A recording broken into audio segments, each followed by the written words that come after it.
കുറച്ച് ദിവസം മുന്നേ ഒരു ജേണൽ ബുക്ക് ചെയ്യുന്ന വീഡിയോ ഇട്ടിട്ടുണ്ടായിരുന്നു. പക്ഷേ എനിക്ക് ജേണൽ ചെയ്യാനറിയില്ല എന്നുള്ള കാര്യം ഞാൻ അപ്പോൾ ഓർത്തില്ല.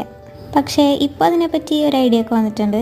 ഇന്ന് നമ്മൾ ഹാൻഡ് മെയ്ഡ് ആയിട്ടുള്ള സപ്ലൈസ് മാത്രം യൂസ് ചെയ്തിട്ടുള്ള ഒരു ജേണലാണ് കേട്ടോ ചെയ്യുന്നത്.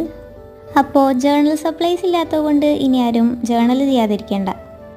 ഇതുപോലുള്ള സപ്ലൈസൊക്കെ എങ്ങനെയാണ് ചെയ്യുന്നതെന്നുള്ള ട്യൂട്ടോറിയൽ വേണമെങ്കിൽ ഒന്ന് കമൻറ്റ് ചെയ്യണം കേട്ടോ. അപ്പോൾ നമുക്ക് കയ്യിൽ കിട്ടാവുന്ന സാധനങ്ങൾ മാത്രമേ യൂസ് ചെയ്തിട്ടുള്ളൂ. ഈ പിക്ചേഴ്സും പാറ്റേൺസൊക്കെ A4 ഷീറ്റിലും ചാർട്ട് പേപ്പറിലും സ്റ്റിക്കി നോട്ടിലൊക്കെ ആട്ടോ വരച്ചെടുത്തിട്ടുള്ളത്. മൊത്തത്തിലൊരു പിങ്ക് മയായപ്പോൾ ഞാനൊന്ന് ന്യൂട്രലാക്കാൻ വേണ്ടിയിട്ട് കുറച്ച് പച്ചപ്പും കൂടെ കൊടുത്തിട്ടുണ്ട്. എന്നിട്ട് ഒരു സൈഡ് ബ്ലാങ്കായി തോന്നിയപ്പോൾ ഞാനവിടെ ഒരു പാറ്റേണും കൂടെ വരച്ചു കൊടുത്തിട്ടുണ്ട്. ഇനി മെയിൻ പാർട്ടിലേക്ക് കിടക്കാം. ജേണൽ എന്ന് പറഞ്ഞാൽ നമുക്കിഷ്ടമുള്ള എന്ത് വേണമെങ്കിലും എഴുതാം. ഒന്നും കിട്ടിയില്ലെങ്കിൽ പാട്ടിൻ്റെ ലിറിക്സ് വരെ എഴുതി വയ്ക്കാം. ഞാൻ കുറച്ച് മോട്ടിവേഷണൽ കോട്ട്സൊക്കെയാണ് കേട്ടോ എഴുതിയിട്ടുള്ളത്. അപ്പോൾ നിങ്ങൾക്ക് വീഡിയോ ഇഷ്ടപ്പെട്ടാൽ സബ്സ്ക്രൈബ് ചെയ്യാൻ മറക്കണ്ട, കമൻറ്റും കൂടെ ചെയ്തേക്കാം.